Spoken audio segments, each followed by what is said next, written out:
Mangwana ni Madelepovu Kenjani Vanave Africa. Welcome to Africa Good Morning, the news and current affairs show bringing you everything you need to know happening on the African continent and beyond. You are joined by Ashwin Bedi and Glenn Orashipura. Good morning, Glenn. Good morning. Wapendukanawa.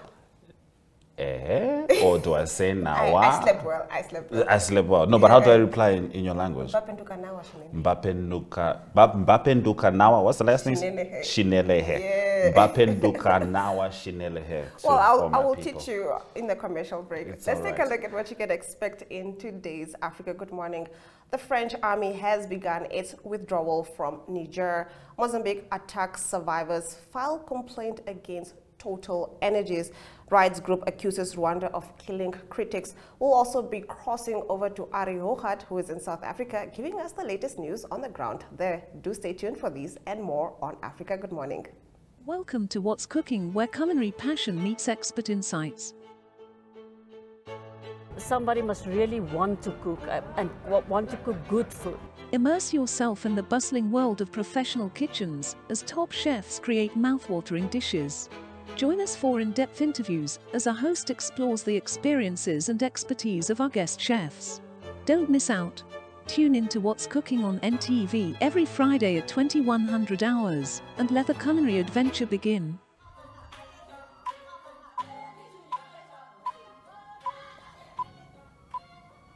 Now, getting into our top stories, rights group Human Rights Watch has accused Rwanda of using repressive tactics to target critics abroad, including those who have sought international protection. The combination of physical violence, including killings and enforced disappearances, surveillance, misuse of law enforcement, both domestic and international abuses against relatives in Rwanda, constitute clear efforts to isolate potential critics, it says.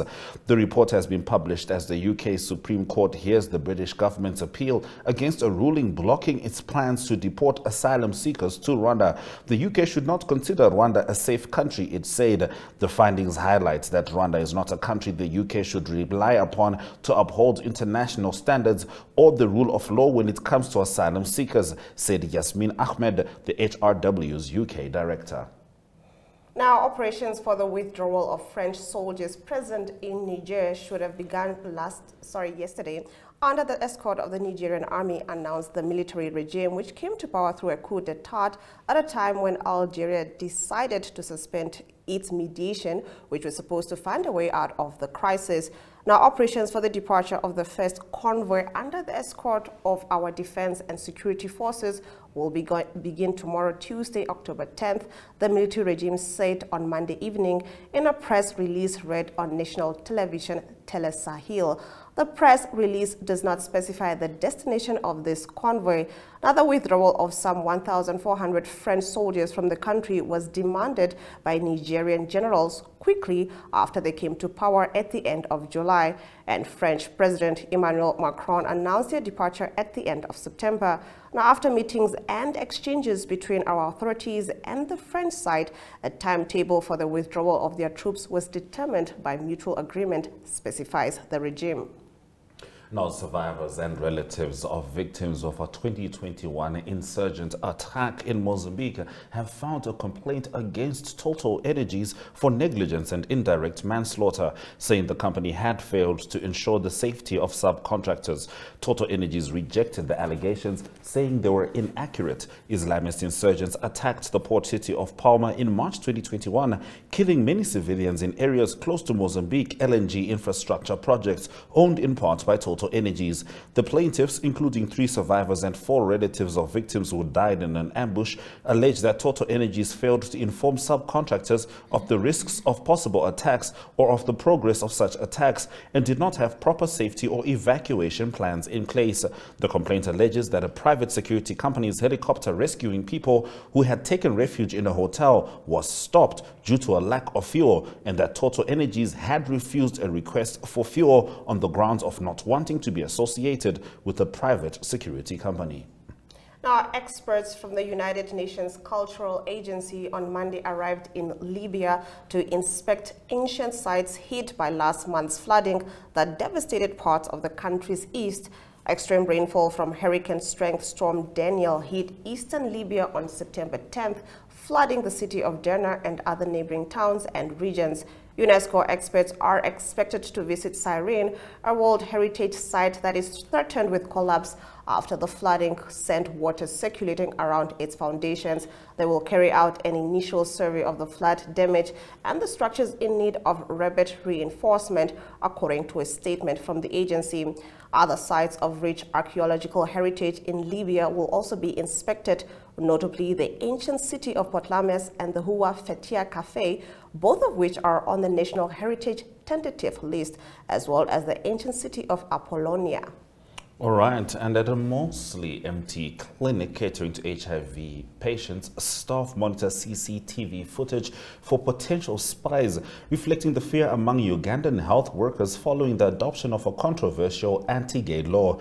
People have to trust their healthcare workers. The healthcare workers have to trust their clients. But under the current circumstances, it has created a situation where everyone is scared of each other, said the clinic's founder, Brian. During the 3 hours spent by AFP inside the clinic, no patients walked in, a worrying sign of the law's impact on efforts to combat HIV in the East African nation, said Brian, who asked not to share his last name, citing safety concerns. The legislation adopted in May contains provisions making aggravated homosexuality a capital offense and imposes penalties for consensual same-sex relations of up to life in prison. It also sparked fears that patients or healthcare providers could be reported to police, with anyone who knowingly promotes homosexuality facing up to 20 years in jail. Stay with us as we talk to Ari Hochard after the break about the news in South Africa. Welcome to My.NA Cars, your ultimate destination for everything automotive. I am your host, Diana Master. Teamwork makes the dream work, right? Discover the latest models, innovative technologies, and expert insights from our passionate hosts. Learn essential maintenance tips and get exclusive behind-the-scenes access to the automotive industry. Don't miss My.NA Cars on NTV every Thursday at 2100 hours.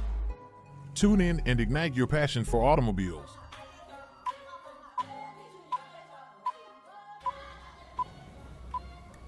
All right, it's time for us to talk to Ari Hochard in South Africa as we get the latest news stories from Mzansi. Ari, how are you? Yes, very good morning, Ashwin, and everybody watching, and nice to talk from sunny Cape Town. Now, we all love the South African national anthem, mostly because it seems like an amalgamated version of, not all the cultures, but, you know, the Rainbow Nation's identity. Now, there is a chance they won't be able to sing the song at the current running World Cups. This is at the Cricket World Cup and the Rugby World Cup. And South Africans may not be able to fly their flag if the World Anti-Doping Agency has its way. Tell us more. Yes, it is passionate, and it is a big part of international sport, and I think the anti-doping community or the agency know that it's a very touchy subject when it comes to that. That's Israel that first, but firstly to the anti-doping, it is related to a request from 2021 that South Africa should comply. The whole world that complies, only South Africa and Bermuda, the only two guilty parties that since 2021 have not adopted all the codes of declarations, etc. But the news from government is that they will, they said that they will appeal the anti-doping agency's call that they will take away the anthems and the flag if they don't comply. The reason for that is that they say that it's been cleared by cabinet, it will be in front of parliament. But as from most things in South Africa, there was a lack of urgency. So I think they got into trouble on that one. And it's not that South Africa is totally not guilty. We've got the small amounts of smaller volumes of international sports people. But Karina Horn is one athlete that was found guilty a few months ago. Second time she was got a ban for 6 years. And also Elton Jantjies, rugby player that could have played in the World Cup, also guilty of using banned substances. Both of them actually used the same product. It's Glenbuterol, they call it. So there's definitely proof in South African sport that there needs to be urgency on that. So we'll see what the appeal goes for. It would not be nice if South Africa play on Friday or on Sunday evening against France in Paris in the World Cup rugby without the flag, and cricket tomorrow will still probably against Australia have the flags. But there needs to be urgency, and I think that's where the South African government needs to look at themselves. If they and Bermuda are the only countries guilty of this, they need to look at themselves and do things in a better time frame. All right. Now, in your next story, the South African government reaffirmed their call for peace and cessation of violence with Israeli and Palestinian conflict, but they also confirmed that they stand in solidarity to the people of Palestine. Can you get into this? Yeah, I think these conflicts, international worldwide conflicts, are complex, and we saw it in Ukraine and Russia as well, and South Africa need to take a stance, and I think the positive thing hearing from the government is at least they're calling for peace, and so that's not good what's happening there, but it is complex. South Africa always had a complex relationship with both Palestine and Israel. Going back to pre-1994, it was even sharing military and nuclear expertise. Post-1994, South Africa with Israel, it was just trade, it was cordial. And then from 2017, South Africa actually closed their embassy in Israel, and they were just a liaison office. So the ANC is quite verbal that they see it, Palestine, the situation there is similar to the anti-apartheid time. So you can understand why there's support in that area. I think they must also just understand what Hamas is and where they fit in, but that is a totally different subject, not for me to comment on that. But I think the important message from the South African government is they're calling for peace in that, and that's what everybody's calling for, peace. So I think that's important for South Africa to make that statement. So hopefully they will achieve that. And that's the ANC that also reaffirmed that they stand with the Palestine people. All right. Now, as digital banking continues to grow in South Africa, Time Bank seems to be making some strides. Tell us about that. Yeah, it seems like it's the future of banking. There's a few things that challenge the system, but the numbers speak for themselves. It is Time Bank only started in 2019. They've got 8 million clients or customers now, and they're growing by 200,000 clients per month. So it's massive. Why it's working is because they obviously online, it's a digital footprint, but also they have kiosks in most of the retailers, major retailers. So it's very easy to bank in that way. Bank cost, there's no bank cost. There's other ways that the bank obviously make their money.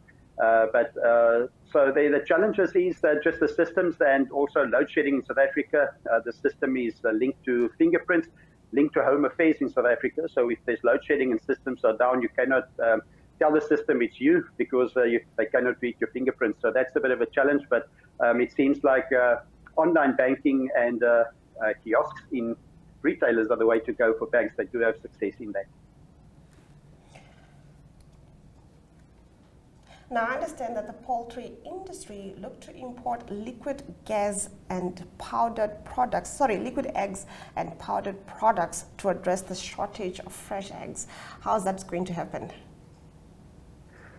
Yes, it's a challenge. We all love our sunny side up and our eggs, but it's a problem because of the bird flu, of course, and 30% of poultry lost in the process. It will take 16 to 18 months for that to recover. So they make plan B. It's obviously the holidays coming up, and the poultry industry trying to reduce exports, trying to first look at South African, and now the price is higher, so they probably get their price. Powdered products like that, it is can be imported from Brazil, for instance. I remember when I was at hostel in school, they gave us powdered eggs. Powdered eggs are not the same, but it's better than nothing. So it's probably used more in the volumes. But so that is to see that South Africa can get through this time. 16 to 18 months, there's going to be a shortage of eggs, fresh eggs in South Africa. And it's going to take some time to recover, and that's because of the bird flu. So when we have our sunny side up egg in the morning, we're very thankful for that, and it comes at a big price. So hopefully they will restore that too. I hear that, and we certainly hope the bird flu dissipates. But there is one group currently celebrating, and that's the vegans. Thank you, Ari, for bringing us the news stories from South Africa. Yes, big pleasure, Ashwin, and a great day for everyone. And we talk South African news again next week, Wednesday, hopefully, telling you about the South African winning the quarterfinal against France. But that's what we love to see. Biltong over croissants any day. Let's head to the weather predictions.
All right, we start our economic news stories in the land of the brave as Namibia exported goods worth 4.1 billion Namibian dollars to Mozambique in the period 2015 to 2022. Statistics by Namibia Statistics Agency revealed last week.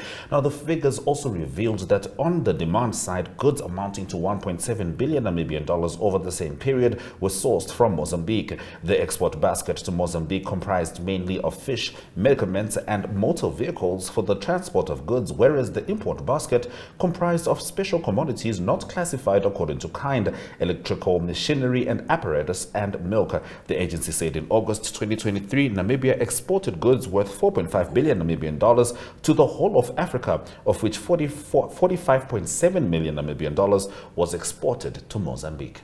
In our next story, equity markets held the line, but world oil prices spiked on Monday after Hamas launched a shock, deadly attack on Israel, which has declared war on Gaza, sparking fear of an escalating conflict in the crude-rich Middle East. Our benchmark oil contracts, Brent and WTI, soared more than 5% in earlier Asian deals before easing back somewhat.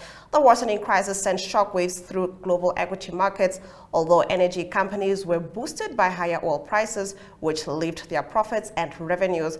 The dollar, yen, and Swiss francs, as well as gold, won strong support as they benefited from their status as a haven investment in times of heightened geopolitical turmoil. The surprise attack by Hamas has fueled concerns about further instability in the Middle East, which could in turn disrupt oil flows at a time when the market is already extremely tight and prices are high. Let's head to the economic indicators just before we return with the sport.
Good day everyone, time for international sports news and starting off with Rugby World Cup news, and it's still on the injury front. Big games coming up this coming weekend. It is the quarterfinals taking place, 4 games being played over the weekend. Injury concerns still for Wales. Wales play Argentina. That game will be played on Saturday, and that game is played in Marseille, 5 p.m. kickoff time. An injury concern related to 3 players for Wales. It is Gareth Anscombe. He's the fly-off. He's a replacement fly-off actually, and also Dan Biggar. He's a number 1 flyer for them, and also Liam Williams, he plays fullback, and so it's not officially that all 3 of them will be ruled out, but there's a chance that all 3 might be available for the game on Saturday. Earlier for Wales, they had a big setback in Talopi Felatau. He is the 8th man, and he was injured and is out of the tournament, and he's replaced by Kieran Hardy. Also news from France from the Rugby World Cup is that they confirmed that the influential scrum half and captain, that is Antoine Dupont, is the scrum half, and he will play against South Africa on Sunday evening at 9 p.m. South Africa still, they delayed the naming of their team.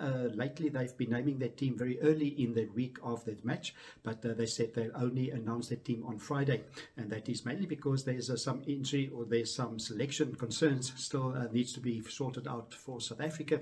It is decisions to be made at fly-off either Andre Pollard or Mani Libbok at 10. Also, if Lekanya will be straight back into the team, replacing Jesse Creel. And then also if Dwayne Vermeulen will play 8th man, or it will be Visa at number 8. The referee for the game is yet to be announced as well. It will be either Stuart Barnes of England or Ben O'Keefe of New Zealand. Moving on to cricket news, it's a Cricket World Cup that also continues and a big game on Thursday, that is for Australia playing South Africa.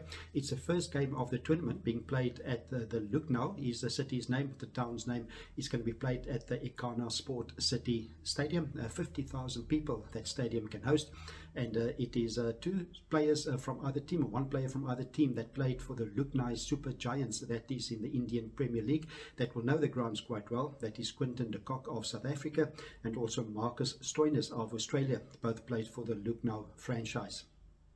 Australia lost their first game in the tournament against India, and South Africa won their first game against Sri Lanka.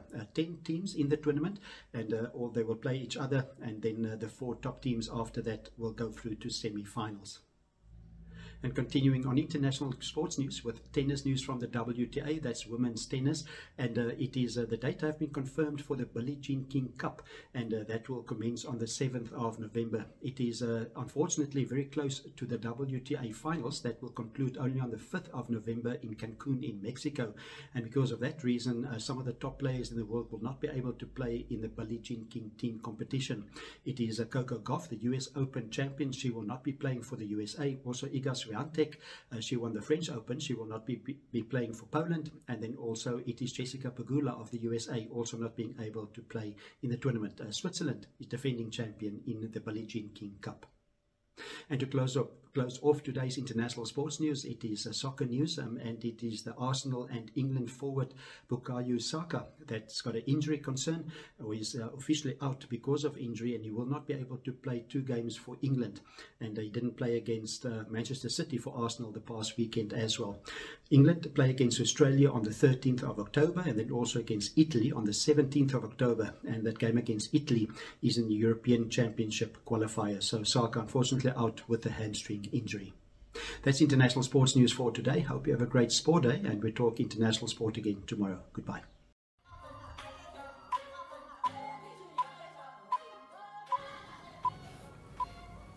Thank you for staying with Africa. Good morning. Let's head into the highlights from this morning's broadcast. Rights group accuses Rwanda of killing critics.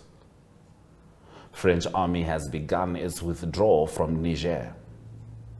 Namibia's exports to Mozambique worth 4.1 billion Namibian dollars, according to a report. Thank you for joining us this Wednesday morning. And with that, we've come to the end of our broadcast. Do remember that you can catch Africa Good Morning tomorrow, same place, same time. From me, Glenn Rashipura. And me, Ashwin Bedi, Swedaj Zakanaka.